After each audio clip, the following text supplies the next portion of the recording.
제일 쉬운 방법을 알려주셔야 돼요. 확실히 제일 쉬워요? 제일 익숙할 것 같습니다. 아, 익숙한 건 없어요, 저한테. 그때는 낯도 많이 가졌고 둠치님한테 반했던 것 같아요. 아, 이런 얘기 하면 안 되나요? 아니 되는데 너무 약간 직접적으로 말씀 안 하셔가지고 아니 나 이런 내 얘기 처음 하는 채널에서, 것 같아서.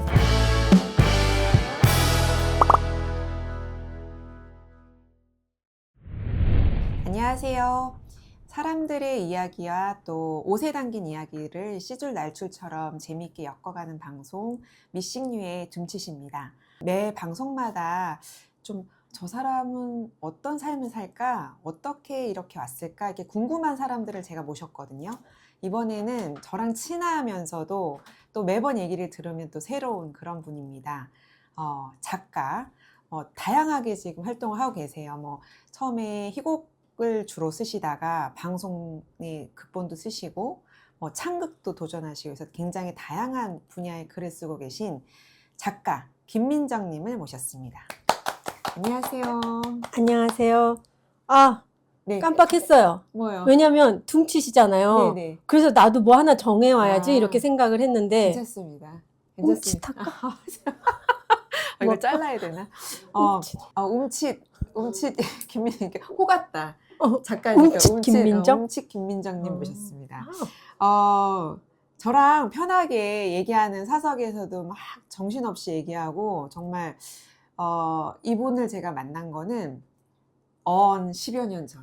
그렇게 됐나요? 10여 년 됐어요. 10년 정도 됐는데, 우리가 어떤 연극, 되게 유명한 연극을. 제목 얘기해도 돼요. 맞아요. 조씨과 복수의 씨앗이라는 굉장히 좋은 작품을 만드는 이제 저희가 리허설북이라는 걸 만들어요. 그러니까 이 작업들이 어떠하게 탄생하게 됐고, 어떠한 방식을 거쳐서 이 작품까지 이르렀는지를 다 기록하는 일종의 책으로 만든 다큐멘터리인데, 그 작업을 작가님이 이제 총괄하셨고, 그 공연이 지금까지도 계속 재공연이 되고 있고, 맞아요. 국립극단 레파토리가 됐죠. 우리 이제 뭐라고 불러야 돼요? 둠칫님. 응. 둠칫님이 원래는 이제 저한테는 팀장님이었어요. 응. 팀장님 국립극단 PD로 계셨을 때 만나게 됐었죠. 응. 근데 그 리허설 북을 저도 그때 처음 해보게 된 거예요. 그죠. 그 즈음에 좀 그랬던 것 같아요. 희곡을 쓰는 게 잘 안 풀렸고, 그러니까 초고들이 잘 완성이 안 됐고, 그런 와중에 이런 어떤 새로운 일이 의뢰가 왔었어요. 그래서 나 책 만드는 것도 해보고 싶었고, 또 이제 예전에 그 잡지 만드는 그런 그 편집 알바 같은 것도 했었으니까 한번 해보고 싶다라고 해서 그냥 덤벼들었는데, 사실 우리가 그때 굉장히 많은 아이디어를 나눴던 것 같아요. 판형에서부터 시작해서 맞아. 어떻게 구성을 할 것인가. 그러면서 제가 좀 그 둠칫님한테 반했던 것 같아요. 일하는 스타일. 그래요? 이런 얘기 하면 안 되나요? 아니, 되는데 너무 약간. 아니, 나 이런 내 얘기 처음 하는 것 채널에서, 같아서. 그렇구나. 네. 알겠습니다. 그래서 제가 그때 약간 호감을 표시했던 것 같아요. 아닌가요? 제 호감을 못 받으셨나요? 제가 직접적으로 말씀 안 하셔가지고 그때 저도 처음으로 이제 책이라는 거를 만들어 본 거예요. 맞아요. 제가 그때 그 공연 담당 PD는 아니었고 홍보 마케팅 팀이었어요. 책을 담당하는 입장에서 이왕이면 좀 재밌게 만들어봤으면 좋겠다 그러는데, 얘기를 이제 그러려면 이제 편집자와 메인 편집자 얘기를 많이 해야 되는데, 얘기하면 할수록 이 언니 재밌다, 이 작가님 재밌다 그런 생각이 들면서, 이거를 이제 우리가 다행히 또 공연도 너무 잘 나왔고, 맞아요. 책도 리허설북 중에서 제일 많이 팔렸다는 거. 그거는 이제 공연이 잘 됐으니까 그치. 그랬기도 했지만 정말로 정성 들여서 만들었다는 거. 그거는 우리 모두가. 우리 그 디자인 해준 그 은영쌤도 그렇고. 맞아요. 정말 다 정성 들여서 만들어서 좋은 책이 나왔는데, 그걸 어떻게 시중에는 나가 있지 않다는 게 좀 아쉽지만, 조씨과 복수의 씨앗이 재공연 될 때마다 그 책들이 좀. 그렇죠. 명동예술극장 등에서 팔리고 있죠. 네네. 사실은 요즘에 글을 잘 쓰고 싶어하는 분들이 되게 많아요. 글 쓰는 수업도 많고, 진짜 자비로 출판하는 사람들도 심지어 있으시고, 맞아요. 누구나 글을 잘 쓰고 싶어하는데, 사실 본격적으로 작가의 길을 들어선다는 건 저는 또 다른 또 큰 용기라고 생각하거든요. 근데 어떻게 작가를 시작하게 되신 거예요? 작가라는 그 꿈을 언제부터 키우신 거예요? 꿈. 꿈부터 얘기를 해야 된다면 저는 중학교 때 몸이 되게 약했어요. 왜냐면 밥을 안 먹었거든요. 왜 밥을 안 먹었냐? 배가 안 고팠거든요. 그러니까 밥을 안 먹다 보니까 자주 픽픽 쓰러졌어요. 그러니까 이제 체육을 거의 중학교 때 못했어요. 그러면 이제 남아서 교실을 할 수 있는 게 책을 읽는 거. 그리고 책이 항상 집에 이렇게 뒹굴고 있었던 것 같아요. 그래서 책을 내 나이보다 조금 더 많이 읽었고, 또 이렇게 몸이 약하면 사실 움츠러드는데 책을 읽는 그 순간만큼은 좀 내가 다른 세계로 들어갔다 나오잖아요. 책을 많이 읽으신 분은 알겠지만 내가 쓸 수 있을 것 같아요. 그리고 쓰고 싶어져요. 그치. 그러면서 좀 이렇게 끄적거려 보고 이러면서 작가가 되면 학원을 안 다녀도 되겠다. 작가가 되면 공부를 또 그렇게 잘하진 않아도 되겠다라는 생각을 하면서 좀 쉬운 길을 가기 위해서 작가를 하겠다. 그래서 중학교 때부터 독서실 가면은 딱 그 독서실 사물함이라면 거기에 소설책들이 쫙 있었던 것 같고, 또 이제 제가 전주에서 이렇게 전학을 왔었거든요. 근데 매 주마다 전주에 가고 싶은데 차비가 없잖아요. 근데 그때 회수권, 난 너무 옛날 사람이야. 회수권을 가지고 종로서적에 가서 서서 단편소설 3편 정도 읽고 오고, 서서? 이게 이렇게 하면 제가 좀 그 향수병이 이렇게 좀 내려가는 거예요. 그러면서 책하고 많이 가까워지고 좀 깊어졌던 것 같아요. 그때 막 사춘기 시절에 한참 막 감성 터질 때잖아요. 그 시기를 책으로 넘기다 보니 그냥 뭔가 쓰는 사람, 작가님 너무 위대해 보이지만, 그래서 저는 소설가를 꿈꾼 적은 없어요. 너무 위대해 보여서.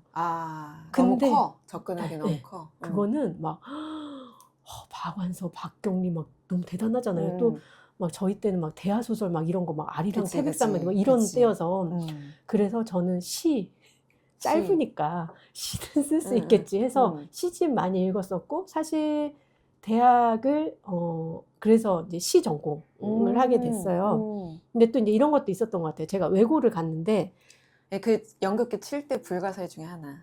맞아요. 김민정 외고가다. 그것도 대원외고를 갔어. 왜냐면 이제 우리 언니가 가서 따라갔어요. 따라갔는데 어느 학교나 그렇지만 깔아주는 사람이 있잖아요. 제가 그 사람이 될 줄을 몰랐던 거예요. 그러니까 선행을 하라는 거야. 착한 일을 하는 건가? 난 좀 그게 좀 헷갈렸던 거예요. 뭐 선행이 뭐야라는 것도 모르고 가서. 있을 수 없는 일이야. 네, 그냥 이제 근데 자존심이 상하잖아요. 어쨌든 등수가 확 떨어지니까. 그래서 제 포지션을 잡았어요. 나는 공부하는 머리는 아니다. 그럼 나는 어떻게 살아남아야 될까? 그럼 난 문학소녀가 되자. 나는 문학소녀가 되자. 그래서 그때도 좀 보란듯이 1학년 때부터 나는 중대문창과, 추계대 문창과, 서울예대 극작과를 가겠다. 문창과를 가겠다. 이렇게 목표를 잡은 거예요. 그래서 오로지 문예창작과를 가고 싶다라는 생각만 했어요. 그러니까는 좀 외고 3년을 버틸 수 있었던 것 같아요. 나를 잃지 않고. 제가 들었던 얘기는 거기 안에서 되게 나름 이제 경쟁도 있고, 맞아요. 선의의 경쟁도 있겠지만 서로 이제 이 친구한테 내가 조금 더 잘해야 된다, 뭐 이런 갈등들이 있는데 그게 전혀 없었다. 전혀 없었어요. 애들이 화장실에서 울고 있는 거예요. 그래서 이렇게 얘기를 들어주면 이것들이 다 나보다 등수가 높은 거예요. 그래서 이제 내가 상담을 해주면서 우리 언니한테 과외를 해라. 이렇게 이제 언니가 또 영업을 했죠. 네. 그러나 저는 언니한테 배우지 않았고, 네. 그랬답니다. 네. 그래서 중고등학교 시절에 그렇게 이제 작가를 하고 싶다. 그래서 이제 갔어. 이제 문예창작을 했어. 했어요. 그래서 졸업하고 방송 작가로 시작하셨죠? 네. 왜냐면 막상 대학 가니까는 정말 글 잘 쓰는 애들이 너무 많은 거예요. 그러니까 거기서 또 내가 어떻게 살아야 남아야 될지 모르겠는 거예요. 그래서 그때는 또 교회를 갔어요. 교회를 열심히 다녔어요. 왜냐면 대학 가면 좀 그런 거 있지 않아요?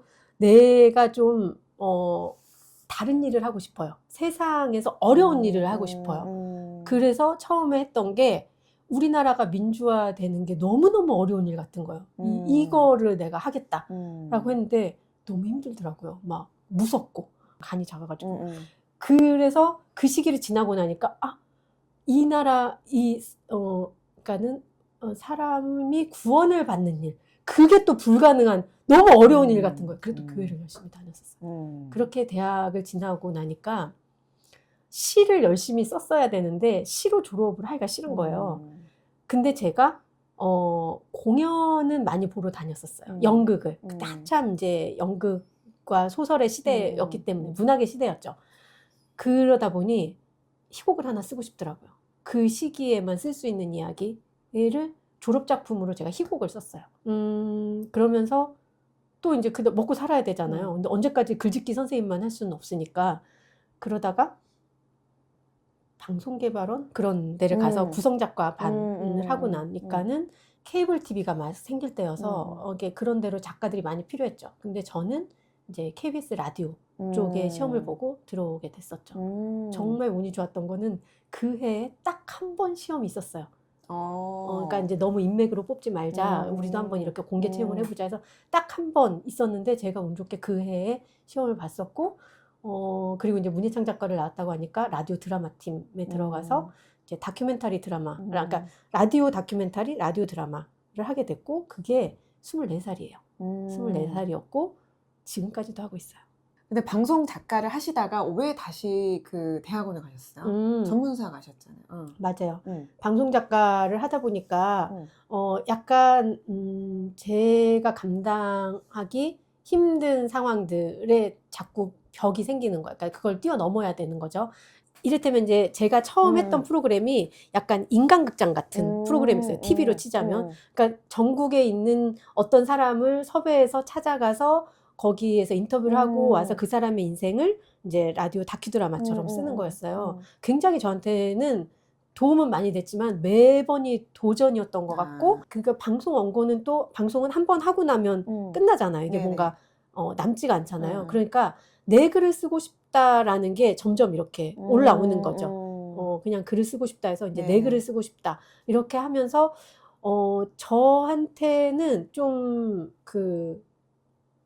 극작이 가장 소설이나 시보다 편한 장르였던 것 같아요. 그래서 이제 극작과 대학원을 가게 됐죠. 편한 장르라는 게 뭔가 이렇게 익숙한 장르. 익숙한 장르는 내가 많이 보기도 했고. 네. 중학교 때부터 학교에서 단체로 공연을 봤었고 고등학교 때도 그 좋은 공연들을 봤었고 대학 와서도 뭔가 이렇게 내가 오늘 기분이 좀 그래 라고 하면 혼자 공연도 보러 갔었고 그러니까 저한테는 이상하게 연극이 그렇게 제가 다가가지는 못하지만 그렇게 먼 거는 아니었던 것 같아요. 그러니까 제가 다가가지 못한다는 거는 저는 배우나 스텝이나 이렇게 다 같이 모여서 하는 그런 것에 되게 취약하다고 생각했어요.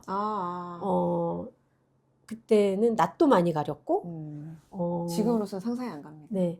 사람들이 다 저보다 기가 세다고 생각했고 기는 세지. 기는 세지. 좀 뭐라고 할까 술도 못 마시고 맞아요.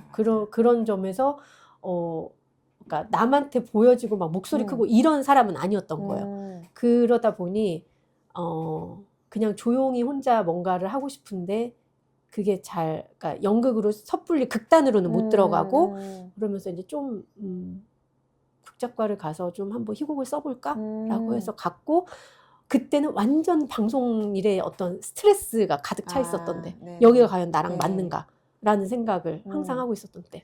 사실은 방송이 되게 매력적이기도 하지만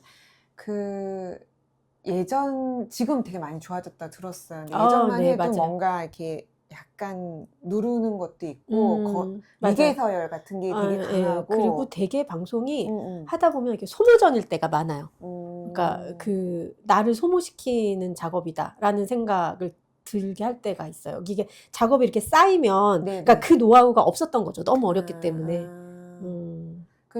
연극은 사실은 또 다른 문학 장르랑 다르게 이제 그걸로 자기가 쓴 글로 완결이 안 되잖아요. 네. 그거를 뭔가 어떤 무대에서 구현하는 과정 중에 내 글이 뭔가 약간 다른 방식으로 해석될 수도 있고 글 자체의 그런 내용이 심지어 바뀔 수도 있고 그런 부분이 있잖아요. 그런 것들은 어떻게 생각하세요? 처음에는 힘들었죠. 처음에는 힘들었는데 지금은 이제 괜찮아졌는데 근데 이제 간혹 학생들이 그런 문제로 이제 연락을 해오기도 하고 고민을 얘기하기도 해요. 왜냐면 우리가 공동 작업이라는 거. 근데 작가의 작업은 이제 작가가 처음 작품을 내놓기까지는 이제 혼자 하는 거죠. 혼자 맞아. 하는 건데 그 시간 동안 작가는 정말 그 대사 하나를 찾기 위해서 며칠을 버티기도 하고 그 단어 하나가 마음에 안 들어서 계속 수정을 하기도 한단 말이에요. 맞아. 그렇게 해서 가져간 대본을 이제 연출하고 얘기를 하고 또 연출은 이제 배우들하고 연습을 하고 또 우리가 스텝을 만나고 이렇게 되는데 공연이라는 거는 이제 크게 보면 그런 것 같아요. 작가가 씨앗을 뿌려놓지만 그거를 이제 어떤 나무로 키울 것인가는 같이 의논을 하게 되는 것 같아요. 물론 그게 처음부터 기획부터 같이 되는 경우도 있죠. 그 어떤 열매를 맺게 하느냐라는 것은 처음에는 그것들이 굉장히 자존심이 상하죠. 저도 그랬고 그죠. 그거를 어떻게 받아들여야 되는지 누구도 가르쳐주지 않은 거예요. 많은 시행착오를 겪었던 것 같아요. 그러니까 저는 이제 프로듀서 입장에서 이 양쪽이 다 이해가 가는 상황이 되게 많이 발생을 해요. 작가로서 되게 속상한 부분과 그다음에 이제 연극을 올리는 입장, 특히 이제 대부분 이제 그 중심은 연출이잖아요. 네. 입장에서 이게 대중한테 연극이라는 매개를 통해서 전달될 땐 이러한 방식으로 하는 게 더 효과적이야. 그거 사이에서 근데 상당 부분 대부분 이렇게 좀 좋게 되는 경우는 사실 많지 않아. 오히려 약간 그 알력이나 갈등이 생겨요. 그게 이제 어느 정도 알력이나 갈등이 조금 잘 풀리는 게 성공적인 거고 끝까지 결국은 안 보는 경우도 있고. 그런데 이제 저 같은 경우는 그런 것 같아요. 오랜 시행착오를 겪어보니 가장 중요한 것은 그러니까 작가가 흔들리지 않아야 되는 건 맞아요. 그러니까 작가가 이 작품을 쓸 때 무슨 얘기를 하려고 했는가 그것이 어쨌든 뿌리가 되는 거거든요. 씨앗이 뿌리를 내려야 되잖아요. 그죠. 그거까지를 흔들면 안 되지만 그 어떤 방식에 따라서는 이제 무대 연출을 하다 보면은 어떤 부분을 좀 잘라낼 때도 있고 어떤 부분을 조금 순서를 바꾸자고 의견이 들어올 때도 있고 그런데 그런 것들이 어떤 작가에 대한 공격이 아니다라는 것을 조금 뒤늦게 알았어요. 그리고 이렇게 하면 더 좋아진다는 거는 우리가 공연을 하다 보면 좀 시야가 넓어진단 말이에요. 그죠. 그러면 내가 수용할 수 있는 범위가 어디까지겠구나가 좀 이렇게 오고 단지 저도 이제 수정을 했던 적도 있고 좀 안 했던 적도 있고 그런데 했던 적에서 보면 다 수용을 할 경우 난리가 납니다. 그죠. 그래서 그때 이제 그것도 있죠. 작가가 무엇을 말하고자 했는가 이거를 흔들리면 안 된다. 이거까지는 흔들리면 안 되고 어떤 이 작품을 올곧이 지켜야 되는 거 그거는 갖고 가고 그리고 연출이나 배우들이 어떤 의견을 낼 때는 이게 이 작품을 잘 되자고 하는 거지 나를 못되게 하려는 게 아니다라는 것을 좀 젊었을 때 어렸을 때 그러니까 초기에 빨리 극복을 하고 나면 굉장히 공연이라는 게 재밌어요. 아까도 말씀드렸지만 희곡이 완결이 아니란 말이에요. 약간 어떤 무정형의 그리고 매일매일이 달라. 그리고 재공연할 때 다르고 세 번째 공연할 때 또 달라지고 배우도 그 사이에서 또 깊어지기도 하고 이러면서 이 공연의 생명력이라는 게 좀 대단한 것 같아요. 그렇다면 내 선에서 이 생명력을 끝낼 것인가 아니면 좀 더 같이 키워나갈 것인가를 고민을 해볼 때 네, 서로 좋은 방향으로 다 공연 잘 되자고 그러는 거거든요. 맞아요, 의견을 맞아요. 주고받을 때. 그래서 저는 지금은 좀 그것에 이제 많이 열어놓는 편인 것 같아요. 근데 많은 시행착오를 겪었다는 거. 이건 결국 연륜에서 경험에서 올 수밖에 없네요. 그리고 겪어봐야 된다는 거. 물론 처음부터 다 나는 열려 있어 라기보다 특히 이제 저 같은 경우는 글만 쓰던 사람이어서 내 글이 무대에서 올려지기에 이런 부분이 좀 부족해 라는 것이 분명히 있거든요. 근데 또 내 단점을 메꿔줄 수 있는 사람은 또 분명히 있어요. 이렇게 만나면 정말 좋은 팀이 되는 것 같아요. 팀워크라는 게 공연에서는 사실은 관객한테 그대로 그 에너지가 맞아요. 전달이 되는 것 같아요. 그 맞아. 과정이 좋으면 우리가 또 리허설북을 제가 한 두세 권 만들어 봤던 것 같아요. 그러면서 그 처음부터 끝까지의 과정을 다 지켜보게 되거든요. 그러면 연출이 배우한테 어떤 얘기를 할 때 어떤 방식을 하는지 뭐 이런 거. 그다음에 이 작품이 왜 수정이 필요한지에 대한 거를 현장에서도 그러니까 연습하면서도 많이 고민을 하거든요. 이제 그런 것들을 지켜보다 보니 이제 저도 좀 제 작품을 약간 객관적으로 볼 수 있게 됐던 것 같아요. 작가님이 이제 뭐 극작가로 방송 작가로 시작하고 이제 극작을 메인으로 하셨지만 사실은 방송은 쭉 하셨고 약간 이제 그 어떤 글쓰기의 어떤 리베로처럼 생계형 작가로서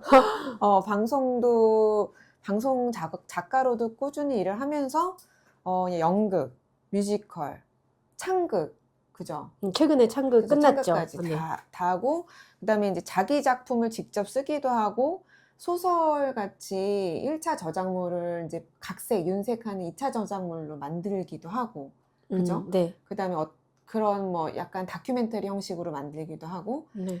그래서 굉장히 다양한 작업들을 했단 말이에요. 글쓰기도 다 다르잖아요, 장르별로. 네. 근데 이게 어떤 특징이 있어요? 예를 들어서 뭐 같은 공연 중에서도 창극이랑 뭐 연극이랑 뮤지컬이랑 다를 텐데 이런 각자의 특색을 조금 간단하게 설명해 주실 수 있어요? 기본적으로 제가 하는 거는 극작에 관련된 거죠. 이제 극성이 있는 거. 물론 이제 제가 시나리오는 썼지만 어쨌든 메이킹이 안 됐으니까 그거는 커리어가 아닌 거고 TV 드라마도 한번 발을 담궈보려 했으나 아닌가 보다 하고 이제 접었고 그 외에 이제 뭐 라디오 드라마나 뭐 연극의 대본이나 네네. 뭐 뮤지컬 대본이나 뭐 창극의 대본이나 이런 것들을 했을 때 장르가 다르다고 그래야 되나? 플랫폼이 다르다고 그래야 되나? 두 개 다 있는 것 같아요. 장르의 그러니까 뮤지컬과 연극과 창극은 장르의 특이성이 있는 거고 정말 라디오처럼 매체가 다른 경우도 근데 시간적 제한? 뭐 그런 것들. 그게 쉽지는 않았던 것 같아요. 그러니까 그러니까 체질을 바꿔야 돼요. 저는 그렇게 생각을 해요. 내가 희곡을 쓰다가 창극을 쓰려면 창극은 정말 새로운 세계였거든요. 그러면 창극에 뭐 봤다고 해봐야 공연 몇 개 본 거 가지고 대본이 딱 나오진 않거든요. 그럴 때는 내가 창극에 약간 빠져드는 시간이 필요해요. 그게 뭐 지식이 됐든 아니면 많이 귀가 익숙해지든 뭐 약간 몸부림치는 시간이 필요해요. 그러니까 사실 라디오 드라마를 쓰다가 극작과에 가서 희곡을 쓸 때 그런 얘기를 들었어요. 선생님들이 네 건 너무 라디오 드라마 같아. 당연하죠. 그런데 또 이제 희곡을 쓰다가 다시 이제 라디오 팀에 와서 일을 할 때 네 건 너무 연극같이 써. 또 당연하죠. 제가 몇 년 그걸 쓰다 왔으니까. 이제 그런데 그러면 이제 항상 그거를 이제 인식을 해야 돼요. 내가 지금 옷을 바꿔 입었는지 제대로 바꿔 입었는지 계속 공부를 해야 돼요. 또 그 말 어떤 식으로 뭐 쪼 같은 것도 좀 공부해야 되고. 네. 음악에 그래서 맞춰서. 이제 물론 이제 창극단에서 PD님들이 좋은 링크를 걸어줘서 계속 그걸 듣기도 했지만 대본도 많이 이제 찾아보고 그러기도 했지만 그러니까 그런 것 같아요. 극작하는 사람들은 다 해봤을 거예요. 해보고 너무 이게 좀 약간 자신이 없다 혹은 너무 밋밋한 것 같아요. 입으로 해봐야 돼요. 입으로 이렇게 해봐요. 그러면 여기에서 어떤 리듬이 생기고 내가 입으로 하면서 이 입으로 하는 힘듦보다 이야기 속으로 쭉 들어가게 된다. 그러면은 오케이 여기 이 장면은 됐어.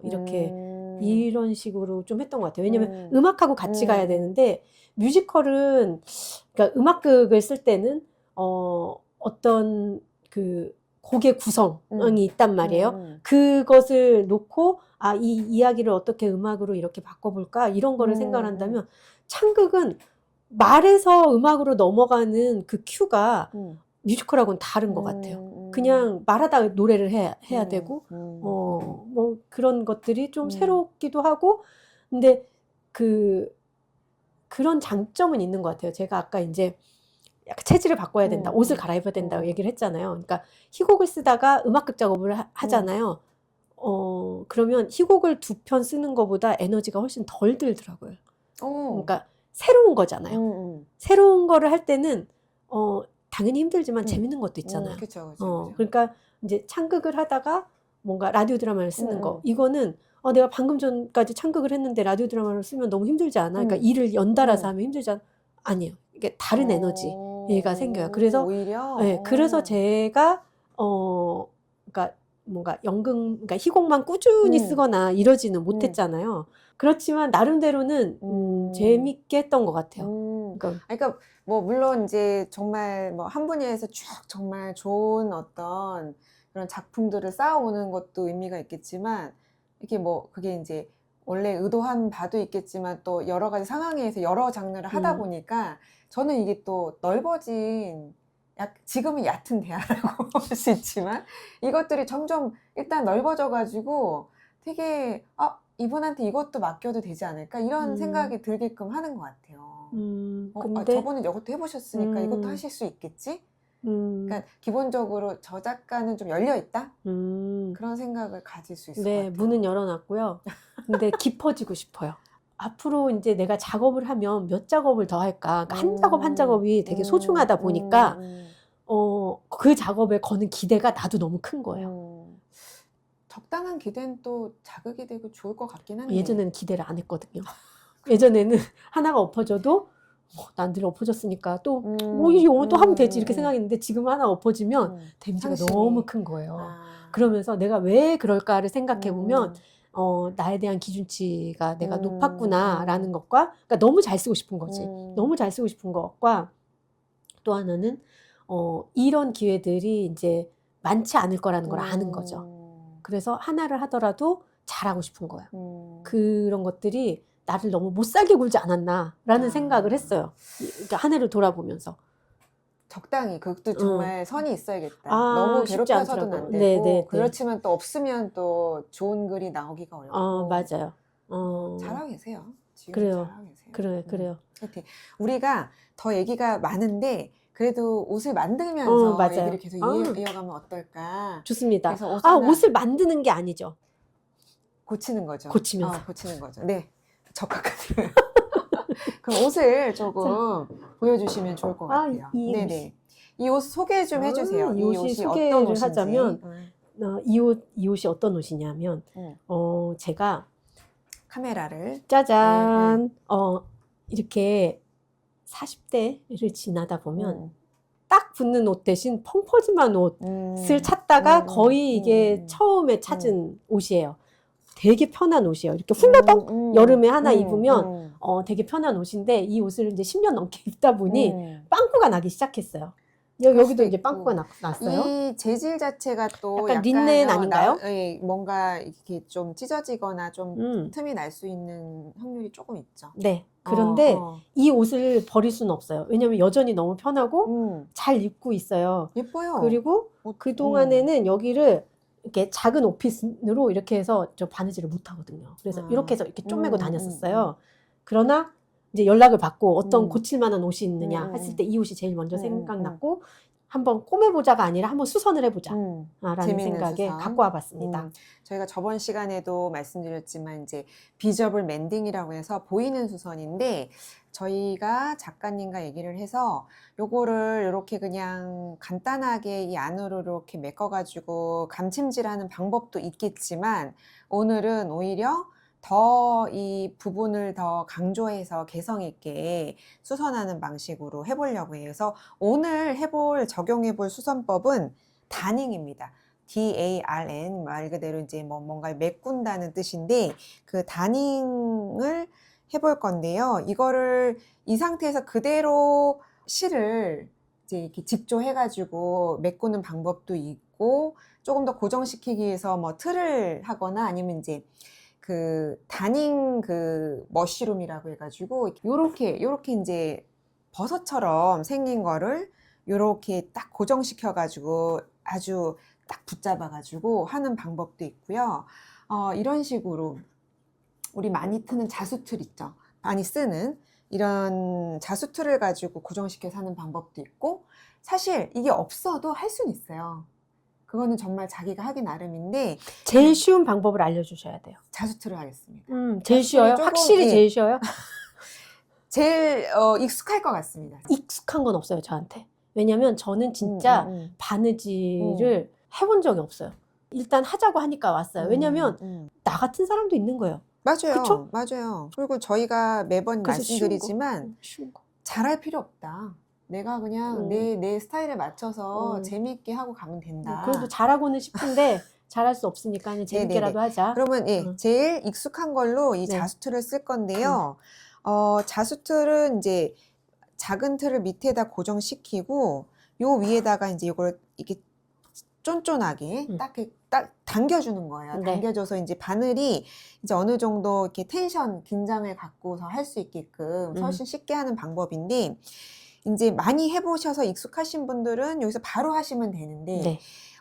나는 정말 한 번도 해본 적이 없다. 네. 그럼 아예 미리 그 이제 기화펜이라고 열을 가하면 지워지는 펜이 있어요. 이제 우리 수선하거나 이제 재봉할 때 많이 쓰는 펜인데요. 얼만큼 고칠지를 미리 그어놓고 시작을 하겠습니다. 네. 이거를 내가 처음에서 어떤 식으로 할지 너무 자신이 없다 그러면 네. 처음부터 약간 미리 네. 내가 할 부분을 뭐 네모로 할 거다. 그럼 네모 도형을 그려놓고 하는 게 훨씬 편하실 것 같아요. 근데 네. 이게 지금 찢어진 사이즈가 지금 2cm 정도라서 양쪽에 한 5mm 정도씩 저희가 여유를 준다고 생각하면 총 길이는 3cm. 그 다음에 이쪽도 예쁘게 정사각형으로 할까요? 2.5cm 정도면 될 것 같아요. 네. 이 정도? 이 정도를 해서 그냥 이렇게 지금 아까 말씀드린 대로 기아펜이거든요. 네. 이렇게 해가지고 네모를 그으세요. 네. 이거는 다 나중에 다림질을 하면 깨끗하게 지워지니까 걱정하지 마시고. 빨아도 되죠? 그럼요. 다림질 잘 안 해요. 네. 그리고 이 옆에 어느 정도 간격을 두고 네. 제가 선을 그어요. 이 그러니까. 선을 긋는 이유는 네. 당겨주는 역할을 하는 거예요. 고정, 당겨주는 역할을. 네. 이거를 뭐 선을 어디다 긋는다 상관없어요. 멀리 그으셔도 되고 가까이 그으셔도 되고 전혀 상관이 없습니다. 네. 그런데 음. 사각 네 귀퉁이를 다 선을 네네네. 내면은 네네네. 사면을 다 긋는 거예요? 네네. 저는 사각 이렇게 긋는데 이게 네. 다닝도 종류가 무지하게 많아요. 네. 그래서 뭐 이렇게 하시는 분도 계시고 이렇게 안 하는 완전 새로운 방식으로 하는 분들도 계시고 네. 아까 이게 지금 사각형이죠. 네. 이렇게 해서 그 중에 오늘은 제일 쉬운 거. 제일 쉬운 거. 보통 뭐 스위스 다닝, 뭐 스코틀랜드 다닝 이런 것도 있는데 이거는 어디 또 거요? 그거를 약간 뜨게 하시듯 그 실 위에다가 계속 뜨개를 하면서 이렇게 엮어 내려가는 방법도 있고 스위스 다닝은 그 마치 이렇게 스웨터에 구멍 난 부분이 있으면 그 스웨터의 일부인 것처럼 똑같은 직조 방식으로 한다던가. 근데 저희는 아주 제일 베이직한 어느 거, 나라? 가로 세로. 나라 없어요? 나라의 기호는 잘 모르겠어요. 누구나 이거는 너무 간단하게 하고 있기 때문에 이런 식으로 제가 지금 이렇게 그었어요. 그었는데 그러면 요거가 다 들어가는 정도의 틀을 네. 살펴볼게요. 이 정도. 너무 큰 틀로 하면 또 이제 좀 거추장스러우니까 저희가 갖고 있는 것 중에 제일 작은 틀을 해볼까 해요. 이 정도면 좋을 것 같거든요. 일단 약간 위에 틀을 약간 풀어주시고 네.